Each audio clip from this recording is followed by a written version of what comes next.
Amigos de Ricardo TV, ¿qué tal? ¿Cómo están? Bienvenidos a una leyenda más aquí en tu canal Ricardo TV.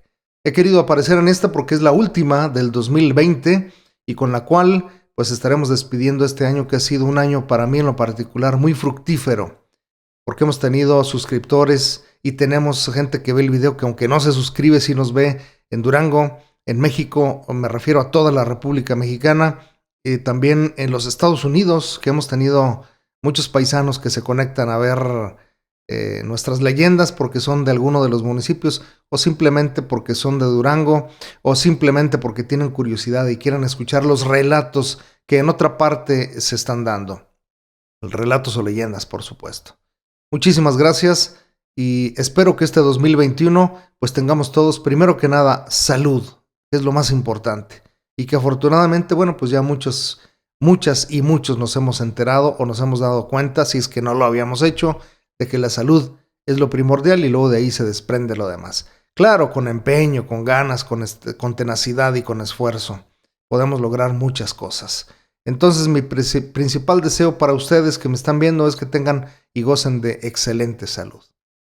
Y bueno, pues sin más, les voy a anticipar un poquito de la leyenda. Esta que estamos a punto de ver es una de las más tradicionales, de hecho es la más emblemática del estado de Durango. Nos narra cuando los franceses invadieron la República Mexicana. Se establecieron en cada uno de los estados. De hecho, gracias a ellos podemos conocer hoy la polca, la redoba y el chotis, que son tan famosos y tan conocidos en la actualidad y que tuvieron el cobijo o la aceptación de todos los habitantes del norte de la República Mexicana mayormente. Así es. Nos cuenta la historia de un soldado herido que es ayudado por una joven bella que se llama Beatriz y cómo se da una historia de amor tórrido, romance y termina como termina y como podemos ser testigos hoy en el efecto óptico que vemos en la catedral del estado de Durango. Espero que la disfrutes, espero que te suscribas si es que no lo has hecho a mi canal y espero también que este 2021 nos traiga cosas buenas a todos. Gracias. Los fenómenos que no pueden ser explicados mediante teorías físicas, biológicas o psicológicas son llamados fenómenos paranormales. Te presentamos Leyendas Duranguenses. Leyendas Duranguenses.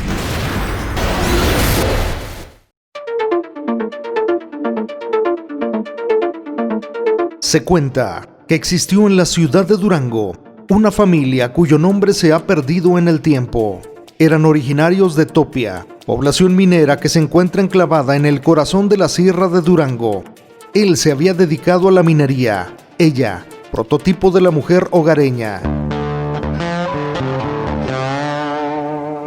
La vida había pasado, dando atención especial a Beatriz, única hija del matrimonio.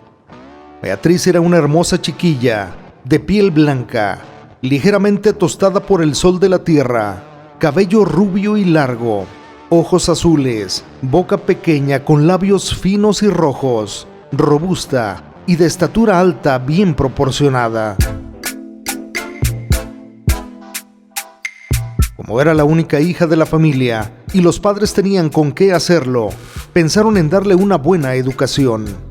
Movidos por ese imperativo, la familia se trasladó a la ciudad de Durango, estableciéndose en una casa de la calle del Pendiente, que estaba muy cerca del templo de la catedral, donde había de inmortalizarse para siempre Beatriz, en la leyenda, la monja de luna de la catedral de Durango.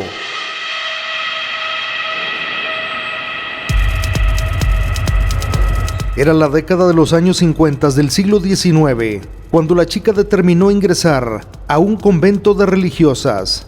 Sus padres, que la amaban tanto, aprobaron de inmediato la idea, considerando que preferían verla casada con Cristo que con un mortal cualquiera. Beatriz se fue al convento. Su padre, además de pagar una fuerte cantidad de dinero por la dote correspondiente, su fortuna la donó al monasterio, a donde había ingresado su hija. Eran aquellos años turbulentos de las luchas entre liberales y conservadores. Juárez, en desesperado esfuerzo por liberar a su pueblo de la opresión de conciencias, promulgó las leyes de reforma y se reformó la Constitución. El clero, al sentir sus intereses afectados, cerró algunos conventos e instituciones de carácter religioso, entre ellos el convento en que se encontraba Beatriz.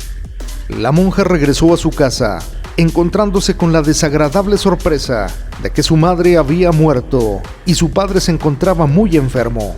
A Beatriz, al retirarla, no le regresaron ni la dote ni la fortuna que su padre había donado cuando su ingreso.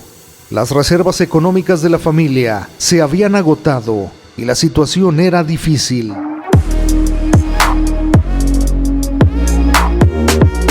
El tiempo pasaba y no había dinero ni dónde conseguirlo.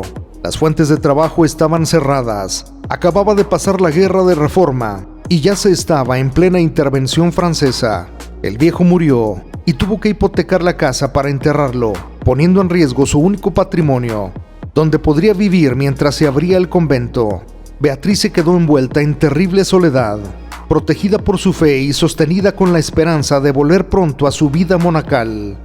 En su casa, toda su ocupación consistía en salir en la mañana a misa, en la tarde, al rosario a la iglesia más cercana, que era en este caso, la catedral. Durante el día aseaba la casa y entre rezo y rezo, atendía su industria artesanal hogareña, que consistía en tejer y bordar paños para la iglesia, actividad por la que el cura le obsequiaba unas cuantas monedas y le daba su apretón de manos. Mientras la vida de esta mujer se deslizaba en perezosa rutina, las tropas francesas del imperio, mandadas por el general L. Hérier, entraban a Durango sin resistencia, siendo objeto de caluroso recibimiento por la burguesía y el clero.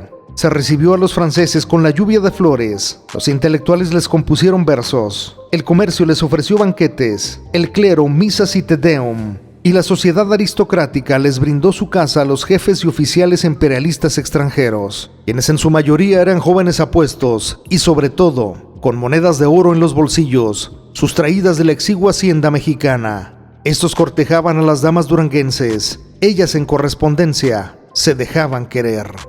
A los varones, principalmente jóvenes de la ciudad, nunca les cayó bien lo que veían. Odiaban a los franceses por ser invasores. Si la ciudad no había puesto resistencia a su llegada, no fue por falta de valor y conciencia nacional de los hombres del pueblo, sino por falta de recursos para organizar la defensa, por una parte, y por la otra, el hecho de ser franceses los hizo sentirse facultados para atropellar a los civiles y disfrutar de la mujer que les agradaba.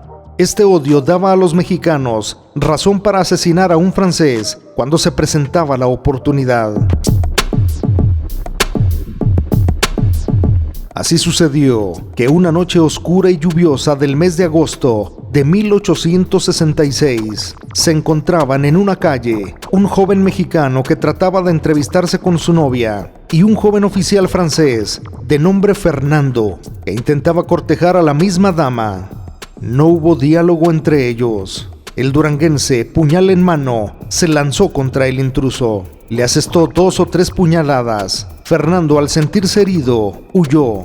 El mexicano, en su afán de aniquilarlo, trató de darle alcance. Tropezó y cayó al piso. El escurridizo militar dio vuelta a la esquina y avanzó en su huida. Consciente el extranjero de que si lo alcanzaba su rival, no lo dejaría vivo, tocó en la primera puerta que encontró. Era la casa de Beatriz. La muchacha, al oír los toques fuertes y desesperados, intuyó que su auxilio era de vida o muerte. Abrió la puerta. El francés malherido entró y cayó sangrante y desmayado en el suelo del zaguán. La monja cerró violentamente, puso el aldabón y se quedó perpleja. No pensó ni habló nada. Durante unos minutos se quedó parada, contemplando al moribundo sin hallar qué hacer. Por fin se le pasó el susto, le limpió la sangre de la cabeza al herido y le aplicó unos lienzos de agua fría que lo hicieron volver en sí. Cuando se paró, a ella lo cautivó por lo arrogante, a él le cautivó por lo bella y delicada. Luego que el militar tomó unos sorbos de agua fresca, Beatriz abrió la puerta del zaguán y le pidió que abandonara la casa de inmediato. Fernando le suplicó que le permitiera pasar esa noche allí para salvar su vida. La monja se asustó y le negó el refugio. El francés, ante la alternativa de la vida y la muerte, cerró la puerta con brusquedad y, sacando un corto espadín que no pudo utilizar en el encuentro fatal, se lo puso en el pecho diciéndole: «Si haces escándalo, te mato». La monja prefirió callar y esperar el resultado de las cosas. Después de un buen rato de silencio entre los dos, él le platicó todo y le imploró su ayuda. Le entregó un buen puño de monedas de oro, que indudablemente contribuyeron al convencimiento de la monja. Por fin, Fernando se quedó escondido en casa de Beatriz. Ella lo curó y lo atendió con esmero. Los dos eran jóvenes, más o menos de la misma edad, bien parecidos, así que se enamoraron profundamente uno del otro, y sintiendo Beatriz que había encontrado al hombre de su vida, se entregó a él en cuerpo y alma. Los dos vivieron momentos de excelsa felicidad, de esos que son escasos en el vivir de los seres humanos, pero que cuando se presentan, deben vivirse con plenitud. En ese mundo secreto de feliz compañía, el militar perdió el pulso del devenir en la política de México, porque no salía de casa, ni conversaba con nadie. Ella, que era la que se comunicaba con el exterior, no entendía de esas cosas, ni recibía información porque su círculo de relaciones era ajeno a la vida militar y política del Estado. Las cosas cambiaron. Napoleón ordenó el retiro de las fuerzas francesas del suelo mexicano. El ejército francés, sin saberlo Fernando, abandonó la ciudad de Durango y se aprestaba el ejército liberal a la ocupación de la plaza.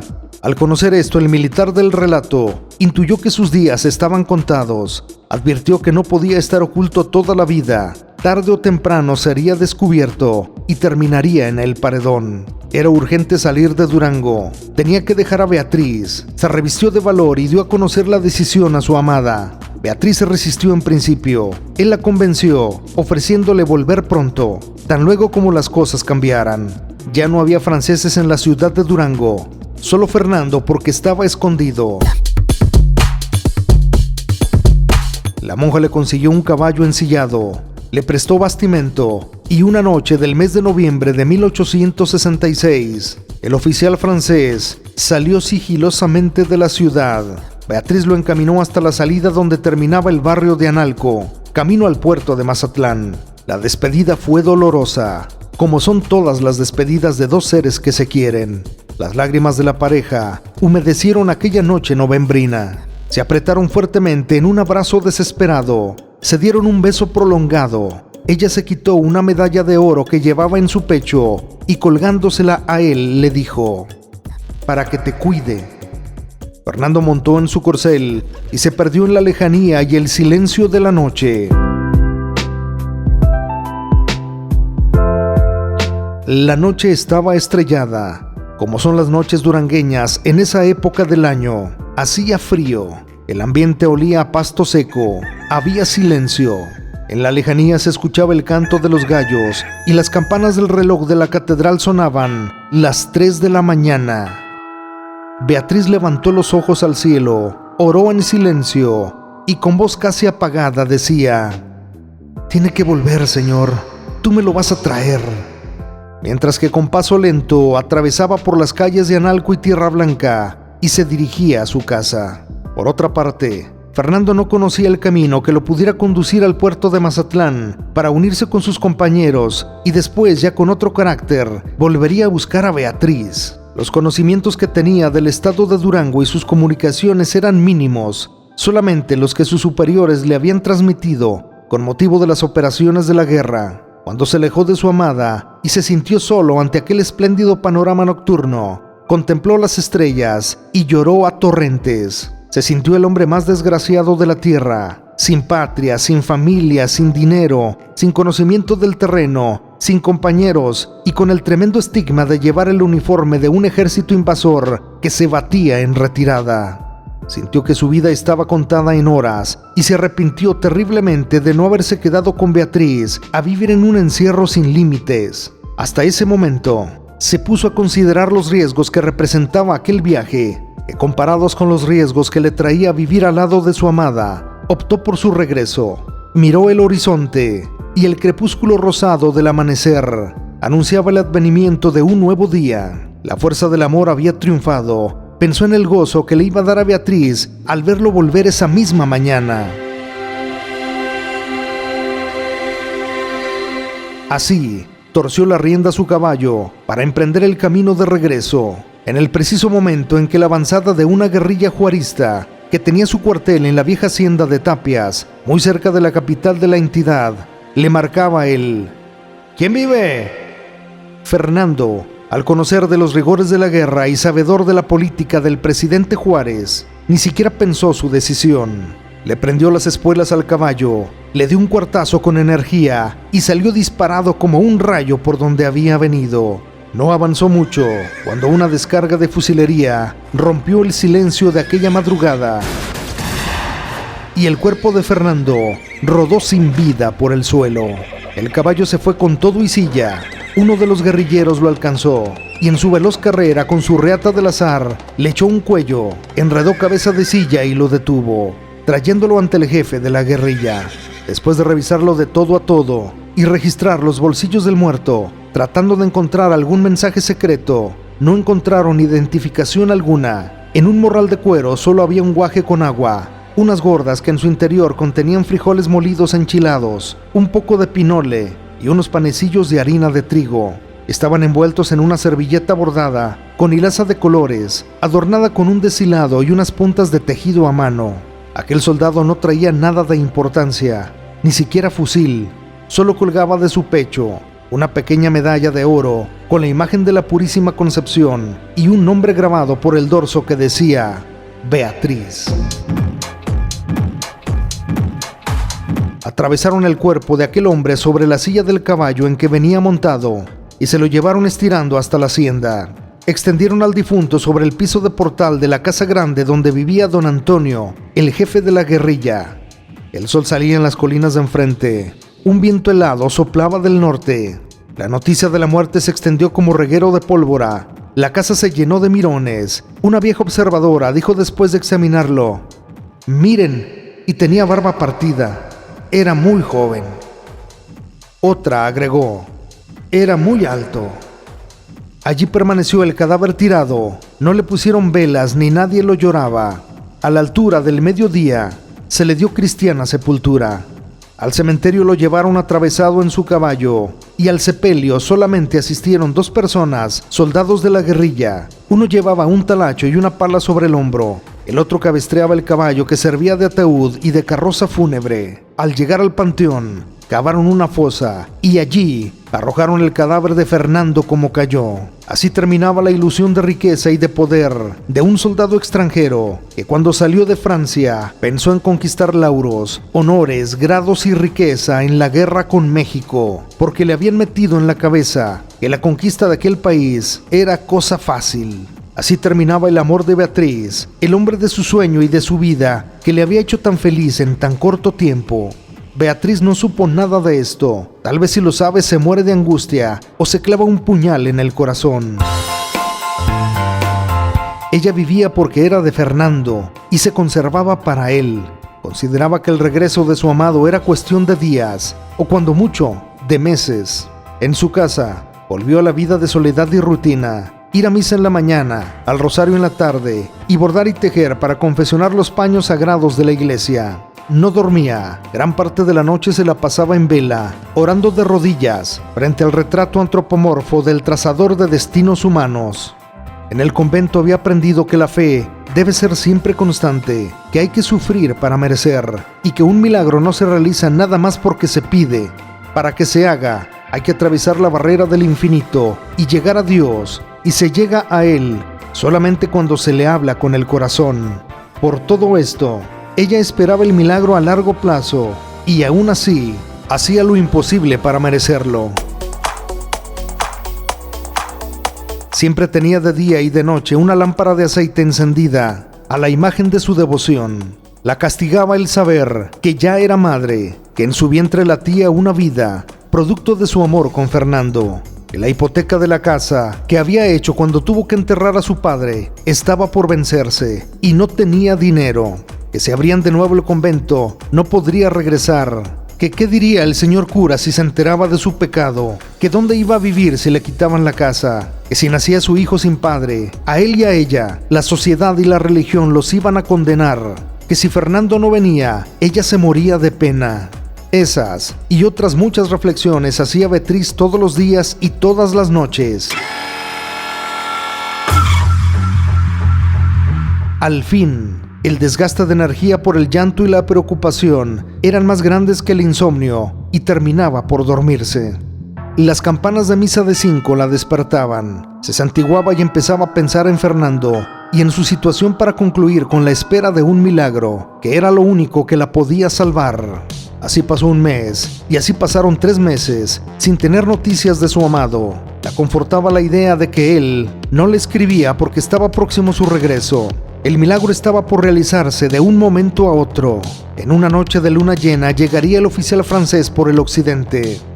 Tanta era su fe que la idea del regreso de Fernando se convirtió en obsesión, y todos los días de plenilunio, cuando Beatriz iba al rosario de la tarde, se escondía tras un confesionario de la catedral, para luego que cerraban la puerta, subir por la escalera de caracol al campanario, porque lo alto de la torre le permitía dominar mayor distancia y visibilidad en el horizonte, para contemplar la inmensidad hacia el occidente, por donde tenía que aparecer su amado. Todos los días, todas las tardes y todas las noches, Beatriz trepaba a lo alto de la torre izquierda de la catedral, a hurgar en el horizonte, esperando el retorno de Fernando. Por fin, cuando el niño de Beatriz estaba por nacer, una mañana del mes de abril, a las primeras luces del alba, cuando el sacristán del templo abría la puerta mayor de la iglesia, vio tirado, sobre el atrio enlosado de la catedral, el cuerpo de una mujer que con los brazos abiertos sobre el suelo yacía muerta, estampada en el piso, al desplomarse de lo alto de la torre, de donde contemplaba el horizonte. Nunca se supo si fue suicidio por la desesperación y el desengaño, porque el milagro no se realizó, porque la plegaria de aquella noche de noviembre se perdió en el infinito del cielo estrellado y no llegó a su destino, porque los ruegos y las oraciones de todos los días no fueron escuchados en represalia, porque la monja rompió el voto de castidad. No se supo tampoco si fue un accidente producto del agotamiento y el desvelo el que le ocasionó el desplome. La realidad, que Beatriz murió por la caída de más de 30 metros de altura, cuando a su hijo le faltaban unos días para nacer, y que desde entonces, todas las noches del plenilunio, se ve la silueta de una monja vestida de blanco, que en el campanario de la torre izquierda de la Catedral de Durango, de rodillas, contempla el occidente, implorando por el retorno de su amado. Los duranguenses llaman a esta leyenda la monja de luna de la Catedral de Durango.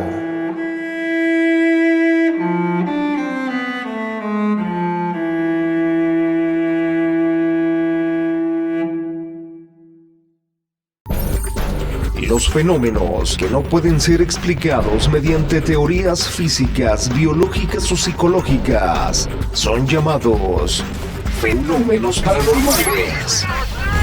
Te presentamos Leyendas Duranguenses. Leyendas Duranguenses.